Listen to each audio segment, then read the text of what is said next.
The Innovators DNA, review buku pagi ini. The Innovators DNA.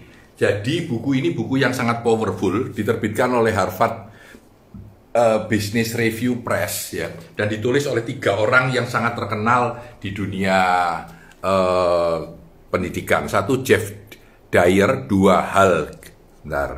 The Innovators DNA, 1 Jeff Dyer, 2 Hal Gregersen, dan 3 Clayton M. Christensen. Jadi 3 orang ini adalah 3 orang yang sangat powerful di dunia pendidikan, di dunia inovasi, di dunia training ya. 3 orang yang sangat powerful menulis tentang The Innovator DNA. Pada intinya mereka telah melakukan riset selama 7 tahun ya, dengan 3.000 survei. Jadi mereka menginterview orang, menanyakan dan berbicara dengan 25 inovators. Yang mereka anggap inovators itu adalah orang-orang yang punya inovasi hebat di dalam bisnisnya. Di dalamnya mereka telah menganalisa, bukan hanya menginterview orang itu, tetapi menganalisa dari luar ataupun dari kacamata 3.000 orang yang disurvei ini ya. Mereka mengecek Steve Jobs, Michael Dell, Omniat yang punya eBay ya, dan Bezos dari Amazon, Herb Kelleher dari Southwest Airlines, dan Nicklasen Storm yang punya Skype. Mereka melihat kenapa orang-orang ini jadi hebat, kenapa orang-orang ini mempunyai DNA yang powerful. Maka dari hasil riset yang panjang itu, mereka memberikan 5 elemen yang menurut mereka sangat powerful ya di dalam DNA seorang inovator, yang harus ada di dalam seorang inovator. Saya tuliskan 5-5-nya. Yang pertama disebut associating. Jadi associating atau menyambungkan ya, menyambungkan ini maksudnya kemampuan seseorang untuk mengkonek satu titik dengan titik yang lain. Jadi misalkan Steve Jobs itu bilang bahwa dia itu melihat kaligrafi yang cantik pada saat dia kuliah dulu, ternyata masuk ke dalam Macintosh gitu. Ya, ini artinya menyambung 2 hal yang mana orang merasa tidak ada hubungannya satu sama yang lain, tetapi orang-orang ini menyambung titik-titik yang tidak kelihatan oleh orang lain sebagai sesuatu yang bisa disambungkan. Ini yang disebut associating, kemampuan mengkonek satu titik dengan titik lain. Kalau kita melihat sesuatu yang baru, oh ini ada sesuatu yang unik, bagaimana kalau ini saya aplikasikan di sini? Itu adalah kemampuan associating ya. Kemampuan kedua adalah kemampuan yang disebut dengan questioning atau bertanya ya. Questioning atau bertanya. Nah, ini ternyata sangat powerful banget, terutama pertanyaan-pertanyaan seperti why, kenapa ya. Why not? Kenapa tidak? Ya.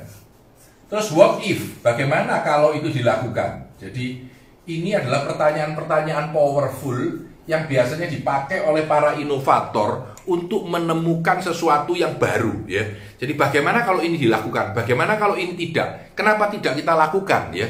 Questioning ini salah satu ahlinya adalah Hal Gregersen. Ini membuat training 2 hari di MIT tentang questions are the answer. Saya pengen ikut waktu itu tapi nggak jadi ya. Jadi bagaimana kita bertanya hal yang paling penting itu justru yang merupakan terobosan hebat di dalam bisnis ini ya. Jadi cara bertanya, pola pikir bertanya ini harus dipertajam kalau Anda adalah seorang pebisnis. Yang ketiga adalah observing atau mengamati ya, Mengamati ini terutama di dalam Toyota yang dalam konsepnya disebut Genji Getbunsu, itu melihat sesuatu untuk turun ke lapangan dan mengobserv di lapangan. Itu juga harus ada di dalam DNA seorang inovator. Jadi seorang yang inovasinya kuat itu harus menggunakan kemampuannya untuk mengobservasi sebuah keadaan ya. Nah, sebenarnya tidak harus ada seorang inovator dan tidak harus menemukan inovasi. Kita semua pun dapat menjadi jauh lebih baik kalau kita memanfaatkan kelima elemen ini. Ya, ini yang keempat, observing. Yang keempat disebut dengan experimentation.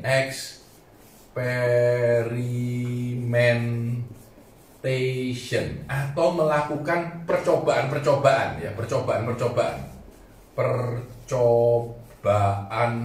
percobaan. Nah, ini contoh yang gampang itu adalah Edison. Ketika dia mencoba lampu, nggak bisa, coba lagi, nggak bisa. Nah, experimentation ini juga sesuatu yang powerful di dalam DNA seorang inovator.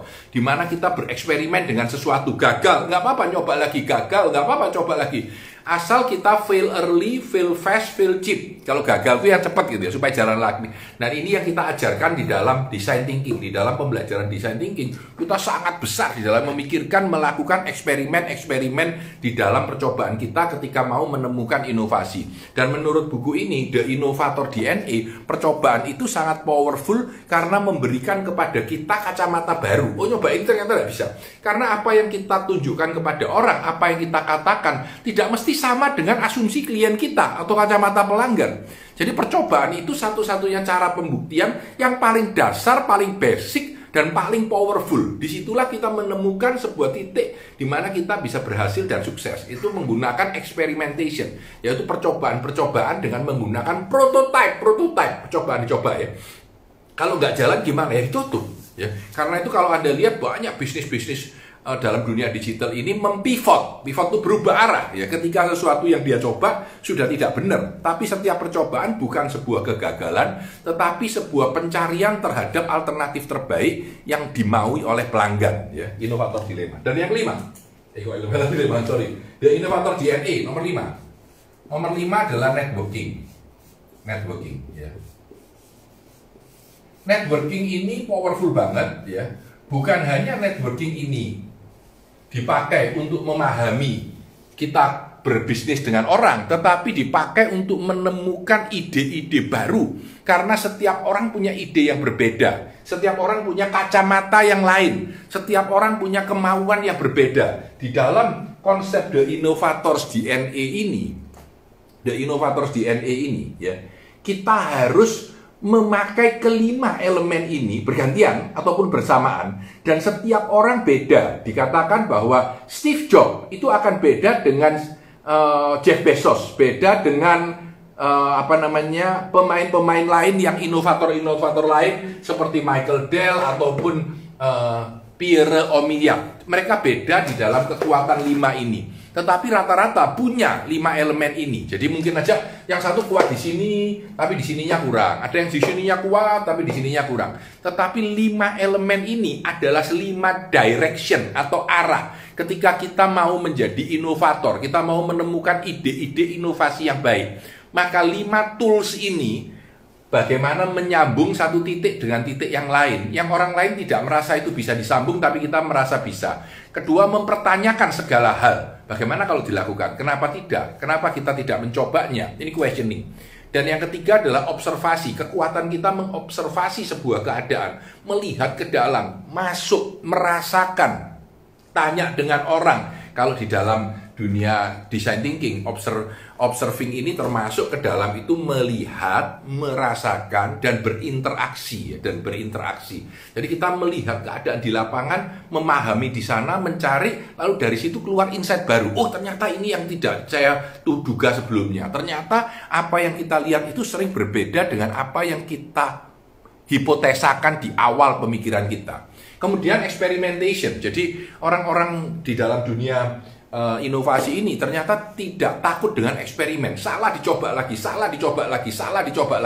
Eksperimen. Harus dilakukan itu daripada berpikir sampai bertahun-tahun baru melakukannya. Nanti kalau salah tidak sempat lagi berubah gitu ya.